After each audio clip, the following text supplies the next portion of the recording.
Hi, and welcome back. I've had many requests for an update to my 5-year, 68,000-mile Tesla real-world information video. It had almost 10,000 views, and if you want to see the link below, you'll be able to click on it and see that video.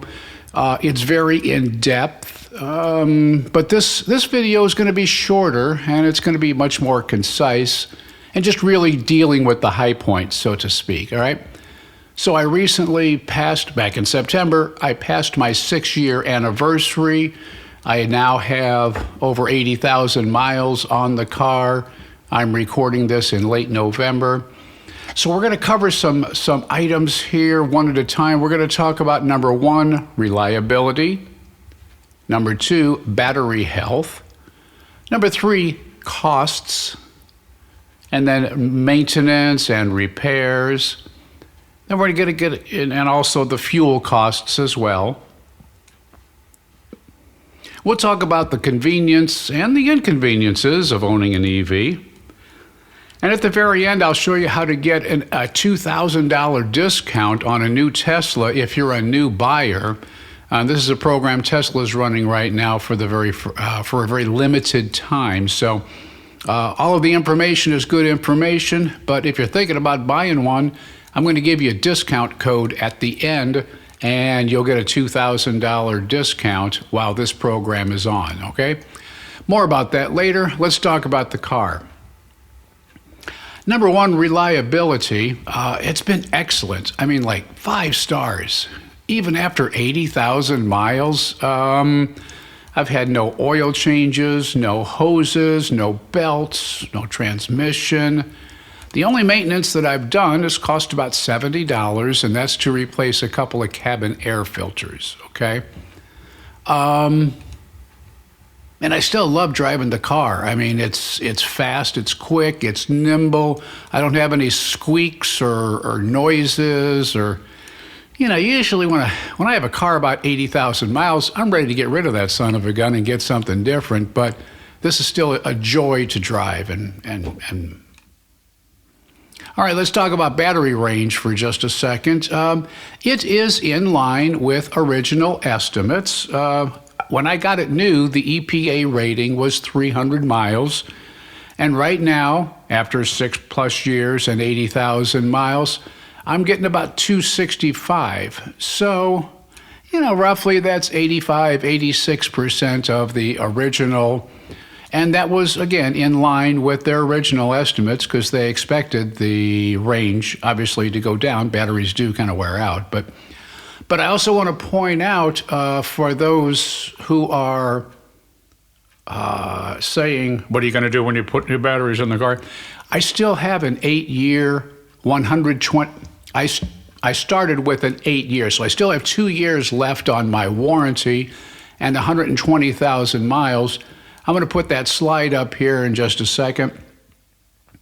This is my actual screenshot from the other day showing the battery warranty on it and also the drive unit. It also has 8 years and 120,000 miles. I bought the car. I should not assume that you've seen my previous video. So I bought the car. I got it in September of 2018. And this is now 2024, so this is my 6th year. The basic vehicle warranty expired a couple of years ago, but again, I've had no need to use that. One of the cool things, among many, but one of the things I'll point out in this short video is something called regenerative braking. All right, regenerative braking uses the inertia of the car to regenerate some of the electricity back into the batteries, okay? And it'll slow you down by just letting off the accelerator, and it helps to charge the battery back up, but just as importantly, it saves wear and tear on the brakes. After 80,000 miles, I recently had an alignment done and new tires, and the guy said my brakes show hardly any wear. So it's kind of like one pedal driving on a golf cart, okay? But obviously way cooler. Let's talk about fuel costs over 80,000 miles. And if you'll follow along with me with your calculator, you could validate these figures here. When I say an ICE, I mean an internal combustion engine. That's kind of a common abbreviation that we use. But if you have a regular car, an ICE car getting 25 miles per gallon, you would have used about 3,200 gallons of gas over 80,000 miles. You know, and if you figure, just to make my math easy, $3 a gallon. Now, I know in some places it might be $4, or it might be $3.50, or it might be $2.70. So plug in your own numbers into this and look at what you've cost, what fuel cost has been on your current IC car. The Tesla is rated at 250 watts per mile, okay? So I tend to drive with a lot of alacrity, a lot of joy. It's a fast, quick car, so I like to use that, and I still do. So I kind of average using up maybe 280 watts per mile. So I've used about, and I'm being conservative here, okay? I've used about 2,240 kilowatts, which is 1,000 watts, okay, of electricity. And right now I'm paying about 12 cents per kilowatt. So I have spent over 80,000 miles, $2,680. Now, electric rates vary, and most of the time I'm getting my electricity now at a lower rate because my energy company locally has a plan where the cost goes way down at the overnight when I do my charging. But anyway, plug your own numbers in and see what you would use. Another factor that's not talked about too often is convenience, okay? So I titled this Convenience Factors. So if you stop for gas twice a month, over 6 years or 72 months, you would have made about 144 stops at the gas station. And, you know, you figure about 10 minutes per stop. By the time you pull in, you get the thing out, you plug it in there, put the knob in, put your credit card in, all that.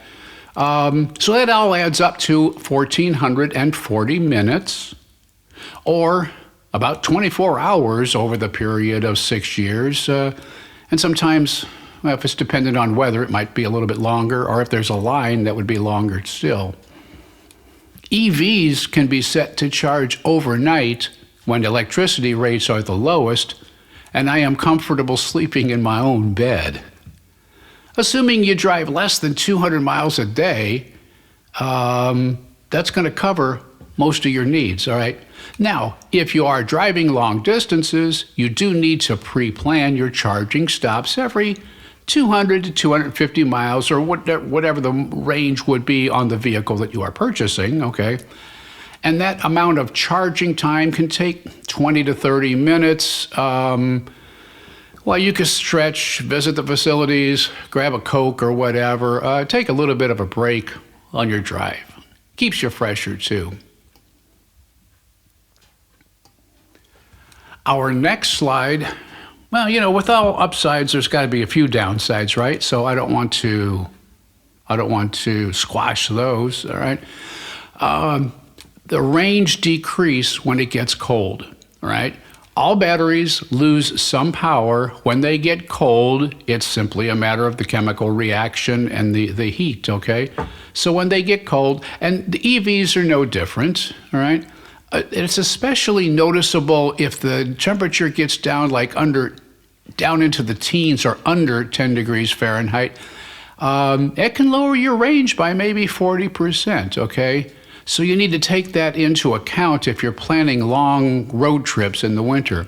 Again, for daily driving, it usually isn't an issue, but if you're going to be doing a long road trip, factor that in, all right? And I really had to dig for some of these, as you might tell. The car is a little heavier, all right, because of the weight of the batteries and stuff like that. They are a little heavier than ICEs, but so they do wear tires a little bit more quickly. Although, as a side note here, I'm not really sure if it's due to the weight or because of the more joyous or quick driving habits that I have, because they're really fun to drive, all right? Which brings me to the third downside. As in my family, we also still have a regular ICE car, my wife does. And quite frankly, driving another car, a regular car, after driving an EV can be very, very boring. Okay, so now we get to the dollars and cents standpoint. If you are considering the purchase of a new Tesla and you are a new buyer, you can use my referral code at the time when you check out online when you purchase the car. If you will use my checkout code, I'll also put this down in the link below, but you see it right here. It's Harry20144. Use that referral code, or else just type this whole thing into your browser. It'll take you right to it. But for a limited time, and I say a limited time because they haven't told me how long this is going to be, up to 10 people can use my referral code, and Tesla will give you a $2,000 discount by using that code at the time of order. All right, I want to stress at the time of order. You can't go back and say, hey, I ordered one yesterday and now I want to use this guy's code. Too late. You have to do it at the time you're checking out.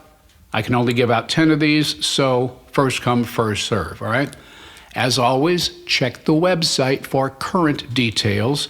I don't think this is going to change in the next couple of days, but, hey, it could, And full disclosure, I, as the referrer, get $1,000 credit in Tesla merchandise or supercharger miles or service.